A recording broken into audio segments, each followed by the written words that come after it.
¿Qué tal? ¿Cómo están ustedes? Gracias por acompañarnos. Hoy el tema es de sumo interés. Se trata del agua, algo que ocupa y nos preocupa a todos nosotros, nos molesta, nos irrita, nos inquieta, y entre la sequía y el desabasto nos estamos moviendo en este momento aquí en la sociedad mexicana, en todo el país, por supuesto. Y déjeme decirle que como nunca antes, la crisis en el suministro de agua y la sequía en el país están pues detonando alertas muy importantes. No solo el campo sufre, sino también las ciudades. Se atribuye al cambio climático, se está atribuyendo al cambio climático, pero la ausencia de políticas públicas dejan en claro que para muchos el agua no es un factor de vida. Y ese es un tema para tratar a fondo. Vamos a dividir nuestro programa en 4 bloques para el análisis. El primero de ellos es en dónde está realmente el problema. ¿Está focalizado, está centralizado? ¿Se sabe realmente dónde está el problema? Porque no es de este año. Este año se está agravando, pero son décadas que vivimos y sobrevivimos a este conflicto, a esta crisis. El bloque número 2, ¿dónde está la solución? Si logramos encontrar dónde está el problema, seguramente puede haber solución, siempre y cuando haya políticas públicas y políticas de cultura.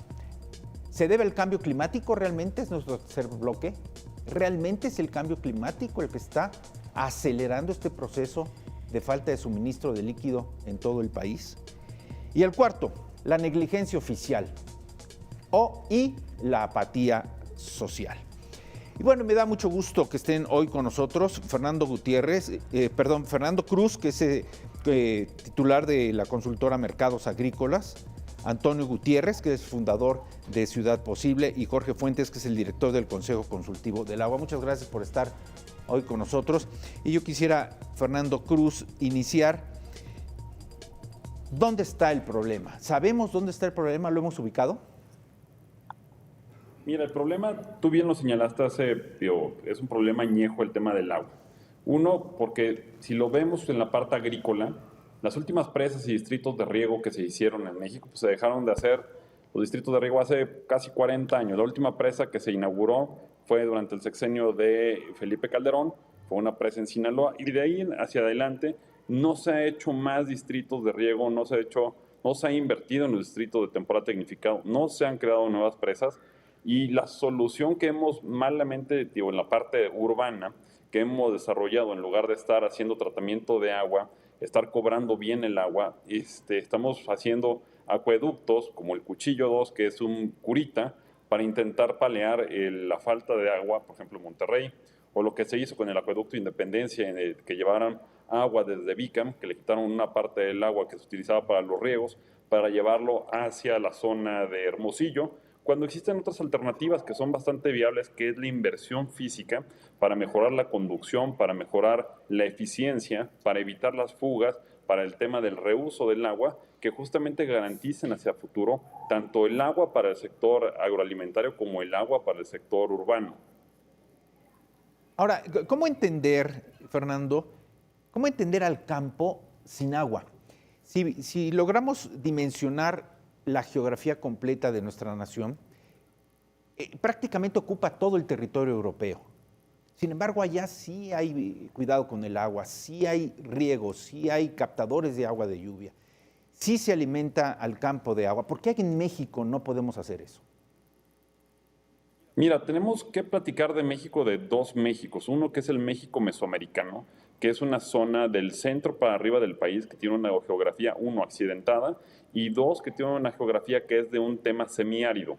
Después de eso tiene del centro para abajo, que es una zona de climas un poco más tropicales, con ríos caudalosos y que es donde se concentra la mayor cantidad de agua en el país, pero pasan dos cosas. En el norte tenemos esos distritos de riego que son justamente, que dependen, son grandes superficies o vastas superficies de hectareaje del sector agrícola y agropecuario, el cual cuentan con presas que hacen captación de agua de los ríos, de las lluvias, que tienen grandes, ahora sí que perímetros o obras de canal y de conducción para poder llevar el vital líquido hacia las zonas agrícolas. El problema que tenemos en esta parte, en la zona norte, es que cuando uno conduce el agua, más o menos se puede desperdiciar entre un 50% del agua. ¿Y esto por qué? Uno, por la transpiración que se genera.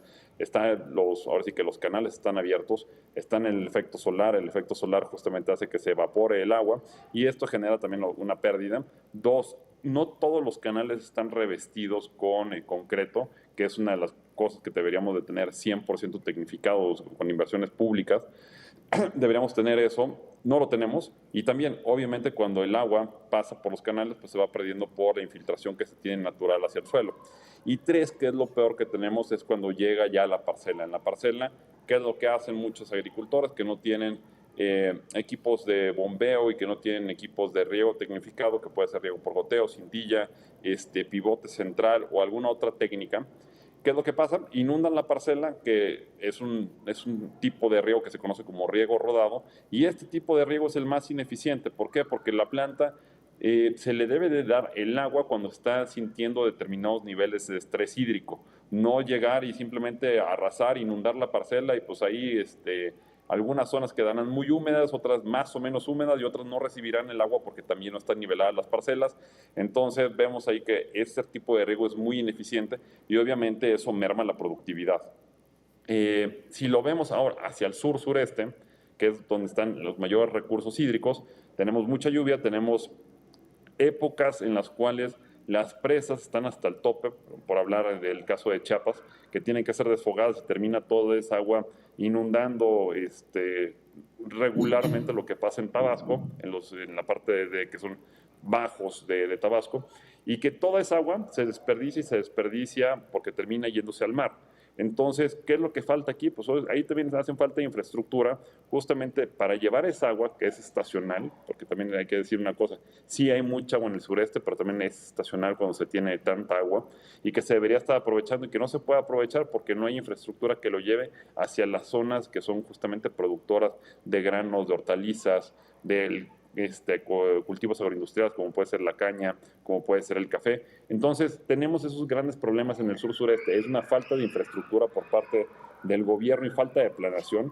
que se ha dejado y se han justamente dejado de hacer las inversiones por cuestiones presupuestales, por cuestiones de justamente de planeación, tanto a nivel estatal, a nivel federal, Sí. y pues bueno, son cuestiones que hemos venido postergando y el tiempo ya nos ha llegado. A ver, Antonio, ante este panorama, ante este crucigrama que nos ha regalado Fernando, con estas ausencias técnicas, ¿podemos decir que en México estamos en el 2024? Mira, yo creo que estamos a tiempo de cambiar, de mejorar la gestión del agua. Hay que recordar que el 75% del agua dulce se ocupa para la agricultura. En ese 75 ya comentaba Fernando, pues justamente la gran cantidad de pérdidas que se tienen en el riego. No se ha invertido en tecnificación en el campo desde hace muchísimos años que se ha venido recomendando. No se ha invertido en la restauración de cuencas, no se ha invertido en una serie de cosas que a final de cuentas afectan y justamente provocan de alguna manera que estemos viviendo con esta sequía severa que ya se tiene catalogada. Ha habido una sobreexplotación de los bosques, una tala inmoderada, una disminución en la lluvia y obviamente la distribución, la forma de administrar el agua que se ha llevado históricamente ha favorecido a ciertos sectores, pero que a final de cuentas no han sabido aprovechar eficientemente el agua. Te recuerdo que cerca del 17% del agua dulce es la que se ocupa para consumo humano. Hoy estamos viviendo en varias de las ciudades un problema grave, severo, que va a repercutir también con los temas que se están viviendo en la parte agrícola y que obviamente pegan a la economía, pegan en la parte social, en la parte de desarrollo y generalmente todo esto viene de la mano por falta de planeación. No es un tema exclusivo, pudiéramos decir, de este sexenio, es algo que se viene arrastrando. Recordemos que el tema del agua se ha visto como algo que se deja hasta el final. Creo que esta sequía, esta escasez, esta crisis que se está viviendo pone nuevamente en el punto que debe de tener, en el lugar que debe de tener privilegiado el agua como elemento de vida, el agua como elemento para generar economía, para generar riqueza, para generar bienestar. La realidad es que llevamos muchos años donde no se ha invertido lo adecuado ni en el campo ni en las ciudades. Hoy vemos una cantidad de pérdidas, ya mencionaba Fernando, efectivamente, con todo lo que es la distribución del agua en el campo, donde tienes parte que se infiltra, que es bienvenida para el acuífero, y parte que se evapora. Recordemos que tienes dos fuentes fundamentales de abastecimiento, las aguas superficiales, que son las lluvias, y muchas de ellas abastecen ríos y de ahí se van a presas y demás. Y las fuentes que son subterráneas, que son los acuíferos, que es un tema grave también que debemos de considerar, sobre todo para la parte en unidades de riego, que muchas de ellas se abastecen de pozos. Creo que es un tema por demás interesante, preocupante, donde se debe de trabajar poniendo ya un orden pronto, definitivo, con acciones contundentes y que, bien decías tú al principio, se establezcan políticas públicas, Carlos, que permitan la inversión adecuada con una planeación a largo plazo, con una agenda que permita, cuando menos en 30 años, poder llevar a cabo inversiones en infraestructura, en cultura, en cambio incluso en el tipo de cultivo que se tiene, que demande menos agua y que reditúe más en la economía del agricultor. Si aceptamos que este problema es crónico, lo que sí también debemos de tener en cuenta que este gobierno, este sexenio ha sido omiso, incumpliendo la ley que marca que ante una crisis severa como la que estamos viviendo, se debería de haber establecido, se debería de haber declarado ya el estado de emergencia, cosa que desde la Secretaría de Gobernación no se ha hecho. Jorge Fuentes, ¿qué pasa entonces si tenemos este análisis y esta perspectiva de problema en las áreas rurales? ¿Qué pasa en las áreas urbanas? ¿Qué pasa en las ciudades? Yo te diría que la principal problemática que tenemos en las ciudades se liga también con el tema de las fugas a través de las redes de distribución. No tenemos un estudio reciente que nos diga un porcentaje real. La estimación oficial es que se pierde a través de las redes de distribución el 40% del agua, pero la realidad es que esto puede ir del 50 al 60%. Y todo también tiene que ver con un tema presupuestal. Evidentemente, cuando tú dejas de invertir en la renovación, en el mantenimiento de tu infraestructura, esta se va deteriorando y de ahí que tenemos estas pérdidas impresionantes. Por eso cuando en el tema de las ocurrencias, de hablar de trasvases, yo me pregunto, ¿cómo puedes plantearte trasvasar agua nuevamente de otra fuente cuando por la red de distribución se te está yendo la mitad del agua que consumes? Que es el caso que está viviendo la Ciudad de México. Oficialmente tiene cifras de 38% de pérdidas a través de la red de distribución, más 5% de agua no contabilizada, que esta es agua pues, que se la roban, el huachicoleo del agua, que ahora se habla mucho de este tema, y te estás planteando traer agua de otra cuenca, de otra fuente, afectando además a las poblaciones asentadas. Entonces yo creo que el tema se reduce en inversiones, mantenimiento de la infraestructura y lo que han planteado mucho tanto Fernando como Antonio, la ausencia de un plan nacional de desarrollo, de mantenimiento de infraestructura, un plan hídrico para el país. La última agenda que tuvimos alrededor de ese tema fue la Agenda 2030, que realizó el ingeniero José Luis Leje en la Conagua, y ahí venían muy bien pensados todos los temas, metas, inversiones, presupuestos que se tenían que realizar y que se abandonó en el camino. Y ahora lo que tenemos es una reducción significativa del presupuesto en plena crisis del agua. Este año la Comisión Nacional del Agua recibió 12% menos presupuesto si lo comparamos con el año anterior. Pero si vemos esta reducción presupuestal, pues es una constante, ¿no? Evidentemente hay mucha responsabilidad de este gobierno, pero como también lo has mencionado, es una cosa que venimos arrastrando durante décadas, y el problema es que cuando necesitamos implementar las soluciones para atender estas crisis, no son inmediatas. Cualquier obra de infraestructura, cualquier planeación requerirá por lo menos planes a corto, mediano y largo plazo. Ahorita lo que puedes implementar son medidas reactivas que te van atenuando esta situación. A mí me gustaría hacer un comentario de lo que dijo Fernando acerca del campo. Algo que en lo que no se ha avanzado es en el tema de la regeneración de las aguas para emplearlas en el campo. No tenemos una norma, por ejemplo, emergente para poder utilizar aguas residuales tratadas como lo hacen en muchas partes del mundo. California acaba de sacar toda su normatividad alrededor de la regeneración de agua para uso humano. Entonces, hay muchas oportunidades que se presentan también en esta crisis y creo que es momento de que se tomen, los tomadores de decisiones tomen realmente la relevancia que implica tener un plan alrededor del tema del agua. A ver, vamos a hacer una pausa, esto está muy interesante. Vamos a regresar con el bloque de las soluciones, si es que hay soluciones. Pero le dejo pendiente una pregunta a Jorge, porque el sentido común, la lógica me obliga a pensar que si hay fugas de agua, esto debería de nutrir, de alimentar a los mantos subterráneos. Esa es una pregunta. Y la otra, bueno, pues si estamos hablando de agua, el suministro de agua, que es vital para la vida, pues escucho de los tres que hay ausencia de políticas públicas y de problemas presupuestales. Me obliga a pensar, ¿es más importante un tren turístico, soy directo, el Tren Maya, que suministrar de agua al campo mexicano y a las ciudades? Esto es A Fondo, volvemos.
Hace unos minutos nuestra dirección de producción nos regalaba en pantalla una gráfica de espanto, no encuentro otro calificativo, cuando vemos que Aguascalientes, vaya está en el nombre, Aguascalientes, Guanajuato, Querétaro, Chihuahua y Sinaloa tienen niveles históricos de sequía, y eso que estamos terminando febrero, no acabamos de ingresar a marzo, que es la temporada de mayor impacto y de mayor calor. Ahí tiene Aguascalientes, Guanajuato y Querétaro con sequía severa extrema al 100%.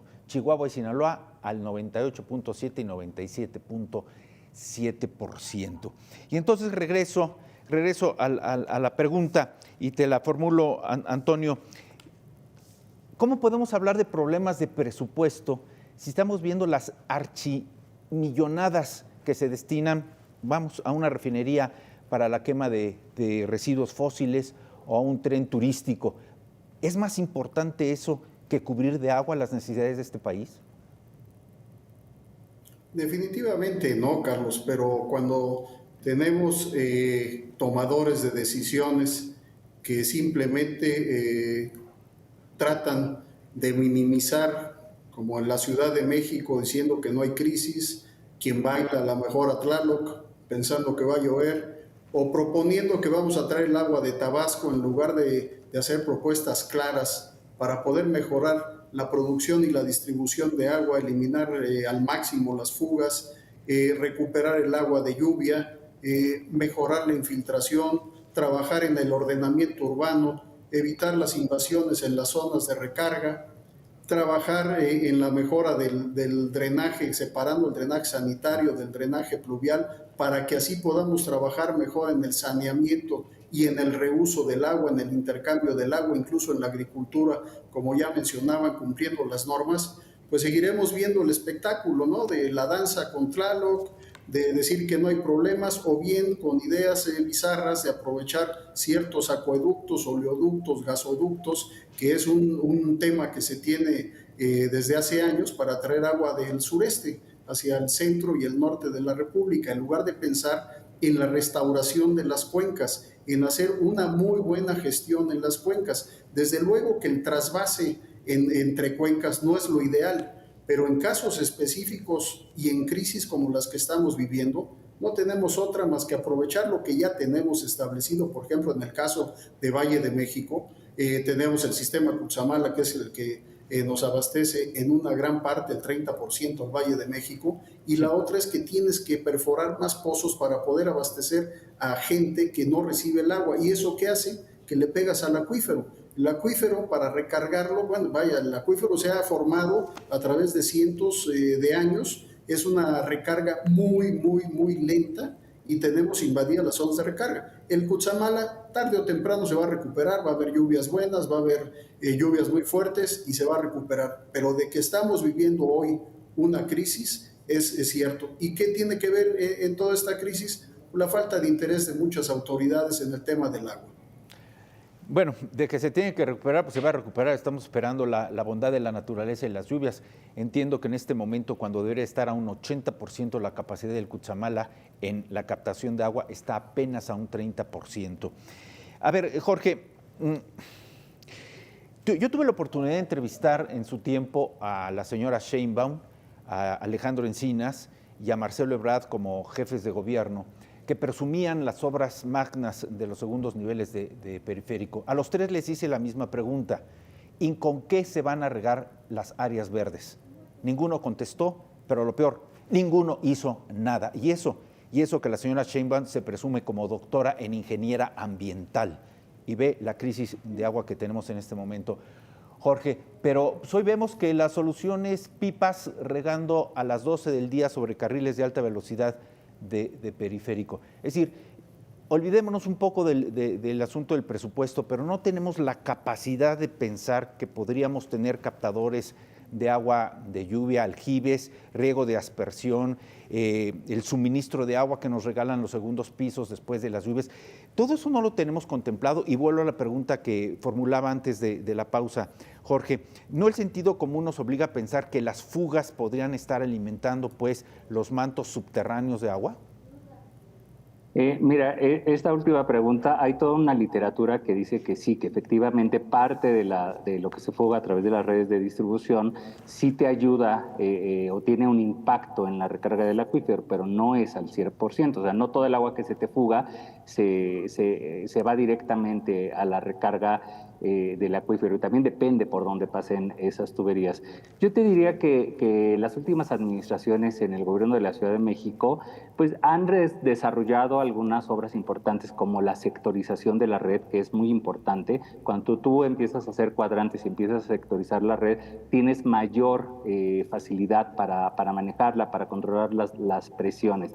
Evidentemente hay muchas cosas que no se hicieron o no se tomaron con seriedad ante los anuncios que ya se sabían. Mira, cuando estaba el ingeniero Ramón Aguirre al frente de la Secretaría, perdón, del Sistema de Aguas de la Ciudad de México, sacó un documento donde hablaba de cuánto se tenía que invertir de manera sostenida en un lapso de 10 años. Ese documento justamente es de hace de 10 años. Él hablaba de alrededor de 80,000 millones de pesos sostenidos durante esos 10 años, cosa que no se hicieron. Los presupuestos siguen disminuyendo. También hay que reconocer que hay políticas que se han implementado, que han resultado exitosas y beneficiosas para sociedades que sufren de escasez hídrica. Te diría, toda esta propuesta que trae el gobierno de la ciudad de la captación de agua de lluvia, de la cosecha de lluvia, sobre todo en alcaldías con precariedad hídrica como Iztapalapa, Tlalpan, Gustavo Madero. Eso es un programa que es muy bueno porque justo cuando tienes las lluvias te almacenas el agua para cuando no tienes, cuando tenemos estos problemas de baja del suministro, puedes utilizar esa agua. O también le resuelve a las personas que no tienen agua nunca, con esa agua de lluvia pueden vivir de 4 a 6 meses dependiendo del uso que le den. Hay que reconocer que se han hecho estas pequeñas acciones que sí son importantes. Lo que no hay, y yo insistiría, es una visión general para la ciudad. No hay una política agresiva para la protección del suelo de conservación, que bien comentaba Antonio. Mientras sigamos perdiendo estas hectáreas del suelo de conservación, estamos comprometiendo la viabilidad de la ciudad. Mientras sigamos perforando más pozos que le pegan directamente al acuífero, te diría que la principal crisis de la ciudad podría venir en 20 años si seguimos afectando el acuífero. Este acuífero, si se sigue sobreexplotando como se está haciendo, si se siguen tomando estas ideas de hacer más pozos, pues te diría que ahí sí vamos a llegar al día cero para la ciudad en 2 décadas. Ahorita lo que tenemos es un problema del abastecimiento del sistema Cutzamala, que es muy importante, que le pega a 5 millones de personas. Hay municipios y alcaldías que dependen al 100% del agua del sistema Cutzamala, principalmente en el Estado de México, Naucalpan, Atizapán, Cuautitlán, dependen al 100% de esta agua y ahí la población se ve severamente afectada. Entonces, yo insistiría en la necesidad de este plan, en la protección de estas zonas de recarga, que es muy importante, y empezar a vencer intereses. Mira, desde hace 2 años estoy participando en un grupo de trabajo para la formulación de de una norma para empezar a utilizar agua residual tratada para infiltrar al acuífero. Llevamos 2 años trabajándola y esta urgencia de empezar a implementar estas acciones que benefician al acuífero, pues siguen detenidas pues por todo lo que implica mover a las autoridades alrededor de estas cosas que realmente urgen. Pues aunado a la ausencia de políticas públicas y al problema del presupuesto, percibo también que hay intereses, que sería importante también mencionarlos. Hablabas de la gestión de Ramón Aguirre al frente de la Comisión de la Ciudad del Agua, pero a ver, en la gestión de Ramón Aguirre se vivió el desvío de varias corrientes de pozos subterráneos para alimentar al gran proyecto inmobiliario de Periférico Sur, por ejemplo. Dejaron seco el Pedregal para alimentar a los grandes rascacielos de vivienda. Pero no solo eso, a menos de 3 kilómetros hay 3 centros comerciales, Gran Sur, Perisur y Arts, a menos de 3 kilómetros cada uno. ¿Es interés o es falta de planeación? Y yo recuerdo bien, Fernando, que en alguna ocasión también platiqué con el finado Eberto Castillo, el ingeniero Eberto Castillo, y tenía el plan de ionizar las nubes para provocar las lluvias. ¿Qué hay de esto? ¿Es una solución realmente para el campo? ¿Podría ser una posibilidad? Mira, de hecho, se ha estado haciendo en los últimos 5 años este tipo de ecotecnia para poder hacer o cargar a través de yodo las nubes y que justamente empiece a llover.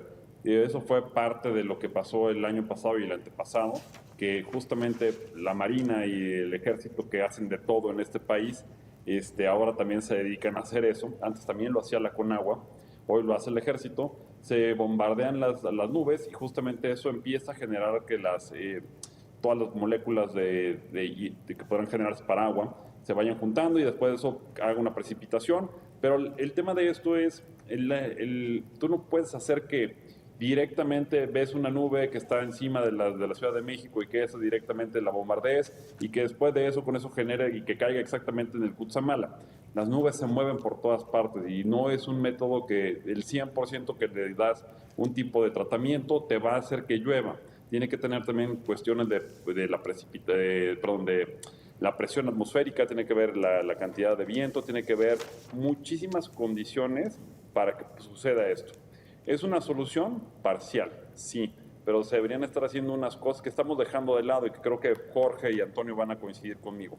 El sistema de agua de la Ciudad de México, por poner un ejemplo, es una caja chica para el gobierno de la Ciudad de México. Es un tema en el cual pueden extraer dinero de ahí para financiar otras actividades de la vida pública, en lugar de estar eso retribuyendo y justamente reinvirtiéndose el cobro del agua para justamente mejorar y evitar las pérdidas que se tienen dentro de los organismos operadores de agua a nivel estatal y municipal. En este caso, pues bueno, si nosotros viéramos cuánto cuesta llevar un metro cúbico de agua a una casa en la Ciudad de México, pues, y después eso lo comparamos contra lo que realmente estamos pagando en nuestras casas, pues realmente no va a hacer sentido. Las empresas justamente del sistema de aguas de la Ciudad de México y otros entes operadores siempre tienen pérdidas. ¿Y pérdidas por qué? Pérdidas operativas. Y ahora, tienen más pérdidas operativas, ¿por qué? Porque pierden el 40% del agua en la parte de la distribución. Si esto fuera una empresa normal, cualquiera ya hubiera corrido al director general de la empresa. ¿Por qué? Porque no es posible que tenga esas pérdidas. Y esas pérdidas se van acumulando y se van acumulando y no estamos haciendo nada. Además, deberíamos estar cobrando una cuota justamente en nuestro recibo de agua, justamente para el tratamiento y el saneamiento del agua, que justamente de ahí es donde se va a sacar para mantener la operación de todas las plantas de tratamiento de agua y que esa agua se pudiera destinar con una calidad media a lo que es el riego agrícola, porque hoy también el agua que sale de algunos colectores de la Ciudad de México que terminan en Hidalgo, pues terminan con una calidad bastante mala, porque no se le da tratamiento, genera muchas infecciones. ¿Por qué? Porque con eso se está regando superficies agrícolas en Hidalgo y eso justamente no genera inocuidad ni sanidad dentro de los alimentos. Y eso al final también es un problema de salud pública a las personas que consumen ese tipo de alimentos. Oye, Fernando, entonces, perdón, las medidas creo que son, sí. Perdón, pero parte de la solución, ¿no podríamos pensar en la desalinización de los océanos?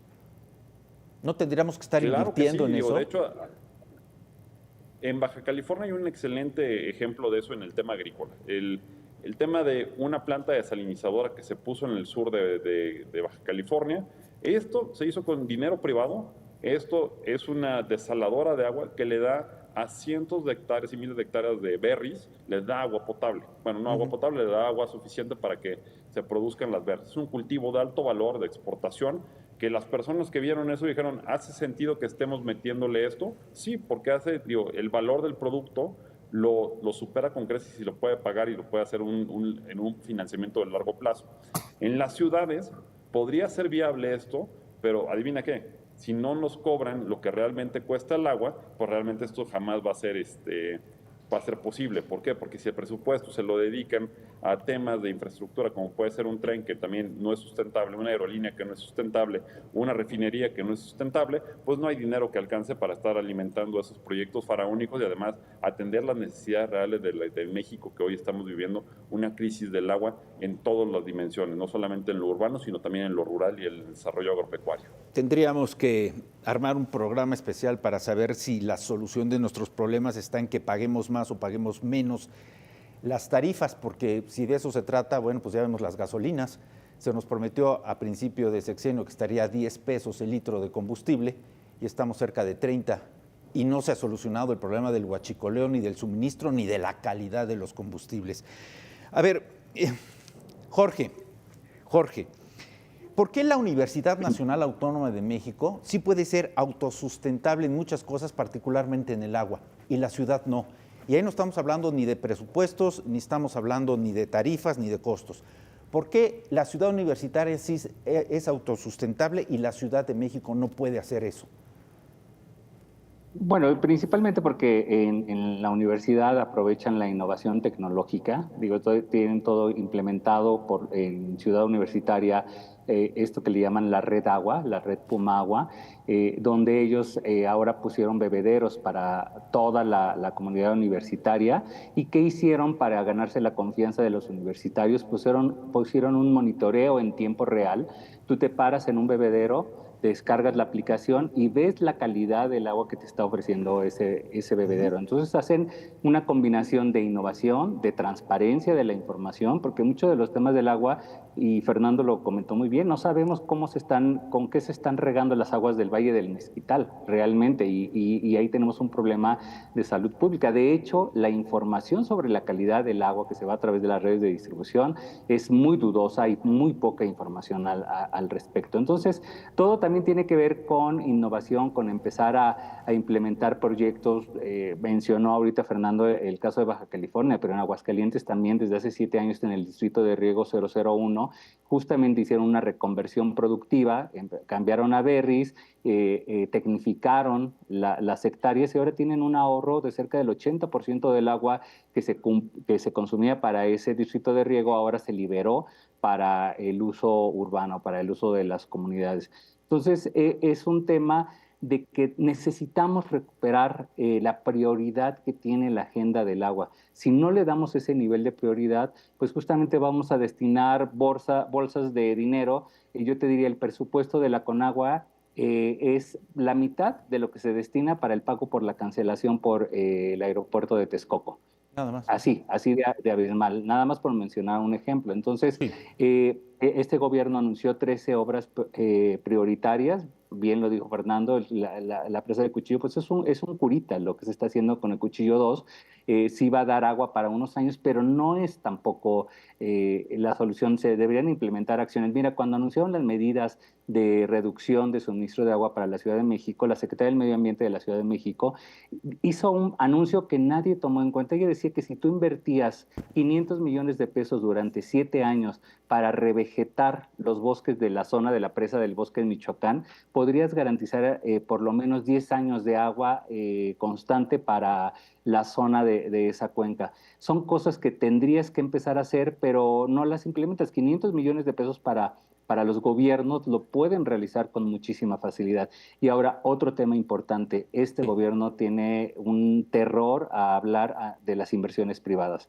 Las asociaciones público-privadas, por ejemplo, para el tema del campo, podrían implementarse de manera muy exitosa para apoyar a las hectáreas, para empezar a tener esta tecnificación y dejar estas prácticas como el rodamiento, que, como comentaban, se pierde hasta el 60% del agua con esta técnica. Oye, yo no sé realmente si el gobierno tiene pavor de un vínculo con la iniciativa privada para generar proyectos para el abastecimiento de agua. Lo que sí estoy viendo, y yo no sé si estés de acuerdo con estas políticas, Antonio Gutiérrez, es que han politizado ya el asunto del agua. No vamos a pensar, como dicen Martí Batres, en que no reguemos los jardines. Yo no sé qué vamos a hacer con los jardines porque dice el señor que no los reguemos. No vamos a pensar en el suministro de agua para centros recreativos o deportivos, que eso es importante. No vamos a pensar siquiera para que llegue el agua a nuestras casas para el consumo de higiene, para bañarnos.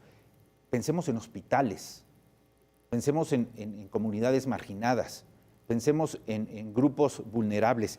Y dice el señor Batres y la señora Claudia Brugada que tratar estos temas como los estamos tratando en este momento es demeritar, erosionar, golpear la imagen del gobierno, que ese es el propósito. ¿Qué piensas, Antonio? Mira, definitivamente por eso hemos estado insistiendo con la declaratoria de emergencia que justamente marca en principio la distribución que se debería de hacer ante una crisis. Bien lo mencionas, pues tendríamos que atender primero hospitales, clínicas, escuelas, zonas vulnerables e ir limitando obviamente los usos y servicios que se tendrían que dar. No demerita en nada que lo platiquemos, al revés. La mejor solución yo creo que está en la participación de autoridades y sociedad. Desde luego que se necesita la participación privada. Si tú te fijas, y lo debes saber bien, Fernando, las unidades de riego, que es donde más participación privada tiene, son las que más producen, mucho más allá de los distritos de riego, que son quienes tienen los mayores volúmenes de agua concesionados en el país a través de una figura que viene desde la época de la Revolución. Entonces, la realidad es que se requiere la participación de todos, pero este gobierno específicamente creo que tiene como preferencia no querer visualizar los problemas, mantener esa parte política y de manejo social que le permita mantenerse en el poder sin atacar a fondo la realidad. O sea, en los gobiernos anteriores podemos ver errores, falta de inversión, acciones que debieron de haberse hecho y no se hicieron, pero cuando menos se atacaban, o sea, se podían ventilar, se podían trabajar. Ahí está, ya lo platicaba Jorge, la Agenda 2030, que hoy estamos luchando que sea una Agenda 2050. No es posible ya trabajar a 10 años, tenemos que trabajar en los 30 años siguientes para poder recuperar acuíferos, para la restauración de cuencas, para mejorar las condiciones, eliminar fugas, etcétera. La realidad es que este gobierno específicamente, Carlos, compañeros, yo creo que está con una visión muy obtusa y pues es el tema justamente de las propuestas que nos presentan. Una, no veo el problema. Dos, mejor le bailo a Tlaloc. Y tres, presento alternativas que son inalcanzables, ¿no? O tal vez las pueda presentar también como unas obras faraónicas, ¿no? Jorge, hoy viernes estamos en contingencia ambiental, otra vez en contingencia ambiental.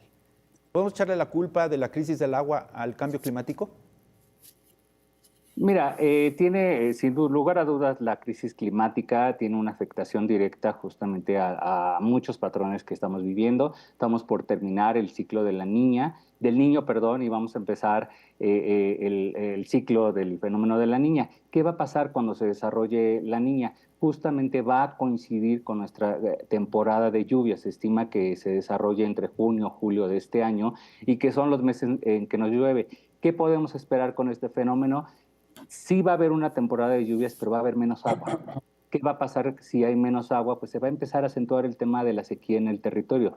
Realmente empezaremos a ver condiciones favorables de lluvias hasta el 2025. Entonces, va a seguir siguiendo el tema de la sequía, abarcando más temas de territorio. Entonces, sí juega un papel muy importante y esto nos lo advirtieron durante décadas. El tema es que países como México no se prepararon para hacer ciudades resilientes, empezar a implementar acciones para evitar justamente esas afectaciones por el tema de la sequía. Entonces sí juega, sin lugar a dudas, es muy importante cómo nos está jugando todo este cambio climatológico que se está viviendo a nivel global.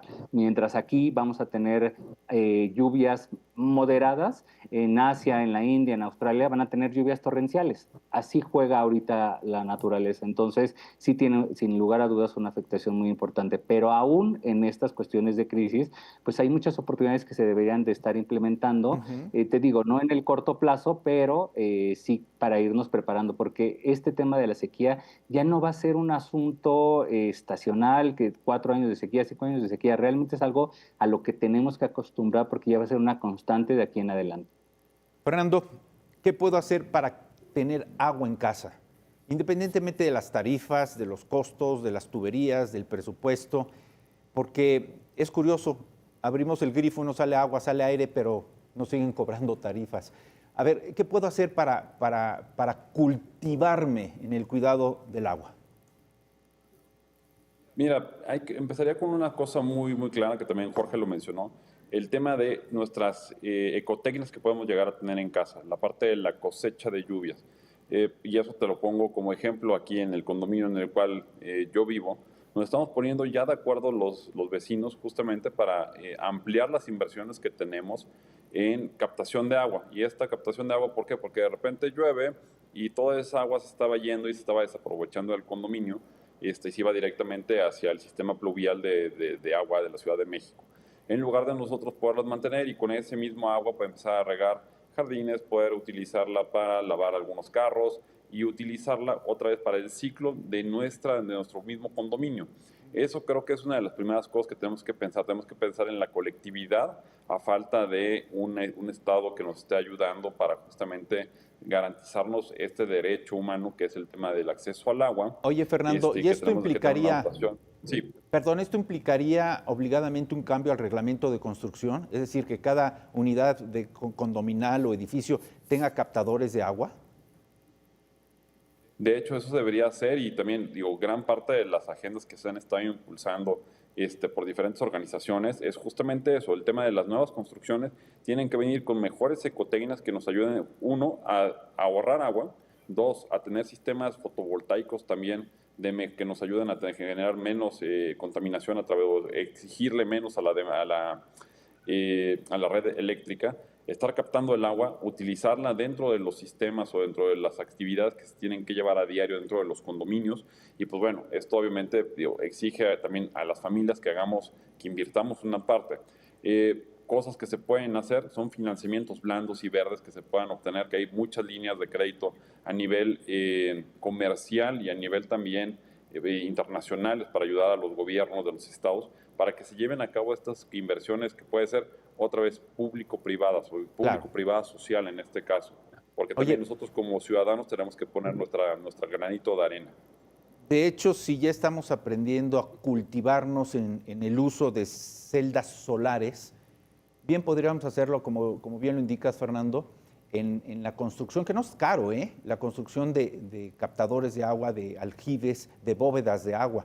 Vamos, son pequeños cuartos subterráneos que permiten el acceso de líquido, almacenarlo y después distribuirlo con bombas. No es nada caro, en verdad. Y con una cooperación y una cultura cívico-social podría ser sumamente interesante.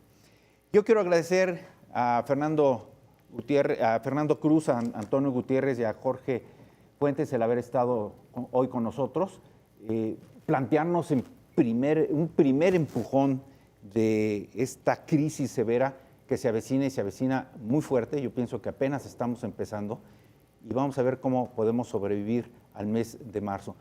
Antonio, muchas gracias. Al contrario, Carlos, estamos pendientes, seguimos trabajando sobre este tema. Jorge, un placer. Gracias, Carlos, por la invitación a tu programa. Al contrario, Fernando, sí, muy claro y objetivo. Muchas gracias. Gracias. Bueno, y con esto concluimos este programa que, repito, puede ser el inicial de una serie de análisis y reflexiones sobre el cuidado en suministro y captación del agua. Muchas gracias. Nos encontramos muy pronto nuevamente aquí a fondo y nos quedamos también aquí con la mejor información nacional e internacional. Gracias. Hasta la próxima.